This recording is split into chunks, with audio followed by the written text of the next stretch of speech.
அனைவருக்கும் வணக்கம். கிருஷ்ண ஜெயந்தி இந்த ஆண்டு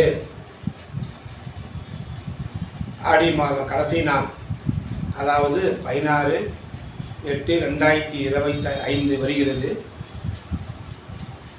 பொதுவாக கிருஷ்ண ஜெயந்தி வழிபாடு முறை என்பது ஆவணி மாதம் ரோகிணி நட்சத்திரம் அஷ்டமி திதி பார்த்து தான் நாம் வழிபட்டு வருகின்றோம்.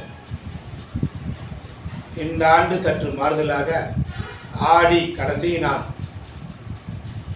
வருகிறது என்று சொல்கிறார்கள்.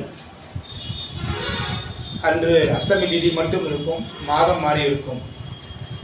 அடுத்து ஆவணி 1 ஞாயிற்றுக்கிழமை 17/8/2025 அன்று அஷ்டமி திதி இருக்காது. ஆனால் ஆவணி மாதம் ரோகிணி நட்சத்திரம் வரும்.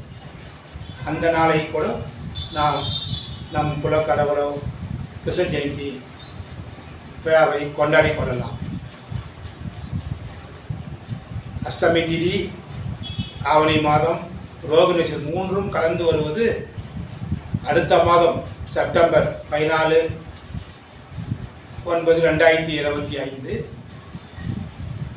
அடுத்த மாதம் வருகின்ற அந்த 14/9/2025 அன்று மாலியபட்சம் தொடர்ந்து நடைபெற்று வரும் காரணத்தால் மாலியம் கொடுக்கும் குடும்ப அன்பர்கள் அதற்கு முன்பாக கிருஷ்ண ஜெயந்தி வழிபாட்டை செய்து கொள்ளலாம் என்பது இந்த ஆண்டு ஏற்பட்டு உள்ள நிலையை உங்களுக்கு சொல்லிக் கொள்கின்றேன். எந்த வகையில் பார்த்தாலும் கிருஷ்ண பரமாத்மா வழிபாடு என்பது நம்முடைய ஆத்மாவை சுத்தம் செய்வதற்காகவும் அதர்மத்தை அழித்து தர்மத்தை காக்க வேண்டும் என்ற ஒரே காரணத்துக்காக எடுத்த ஒரு மிகப்பெரிய அவதாரம் தான் கிருஷ்ண ஜெயந்தி என்பது.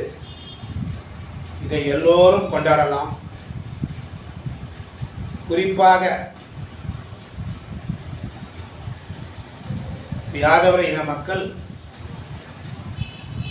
மிக அன்போடும் உற்சாகத்தோடும் கொண்டாட வேண்டும்.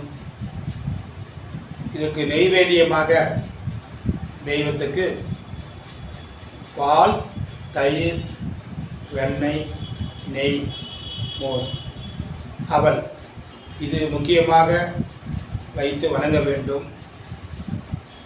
இது தவிர வீட்டில் பல பலகாரங்கள், அதிகபட்சம் 108 பலகாரங்கள் அக்காலத்தில் செய்து வைத்து வணங்கினார்கள். தற்போது அவரவர் குடும்ப சூழ்நிலைக்கு ஏற்றாற்போல் செய்து கொள்ளலாம். இதில் மிக மிக முக்கியமானது, செய்த பலகாரத்தை நம் பக்கத்தில் இருக்கும் நண்பர்களுக்கோ ஏழ்மை நிலை உள்ள குடும்பங்களுக்கோ இதை நாம் கிருஷ்ண ஜெயந்தி வழிபாட்டில் வைத்து வணங்கிய பிரசாதங்களை அனைவருக்கும் அளிக்கலாம். அதுவும் நல்லது என்று சொல்லிக்கொண்டு, மிக முக்கியமாக கிருஷ்ண ஜெயந்தி வழிபாட்டில் இருக்கிற ஒரு மிகப்பெரிய வெற்றி குழந்தை பாக்கியம் என்று சொல்வார்கள். திருமணமாகி அந்த ஆண்டே கிருஷ்ண ஜெயந்தி வரும்போது அவர்கள் வெளிக்கடையில் இருக்கும் மண்ணால் ஆன சின்ன கிருஷ்ணர் பொம்மையை, அதாவது தவழ்ந்து வரும் கிருஷ்ணர் பொம்மையை, குழந்தை பொம்மையை வாங்கி இந்த கிருஷ்ண ஜெயந்தியில் வைத்து வணங்கலாம். அடுத்தபடியாக தொடர்ந்து 3 ஆண்டுகளுக்கு மேல் குழந்தை பாக்கியம் வேண்டி காத்திருப்போர் கண்டிப்பாக இந்த கிருஷ்ண ஜெயந்தியிலாவது, அதாவது ஆனி மாதம் 30 நாட்களுக்குள் ஏதாவது அவர்களுக்கு விருப்பப்படும் நாட்களில்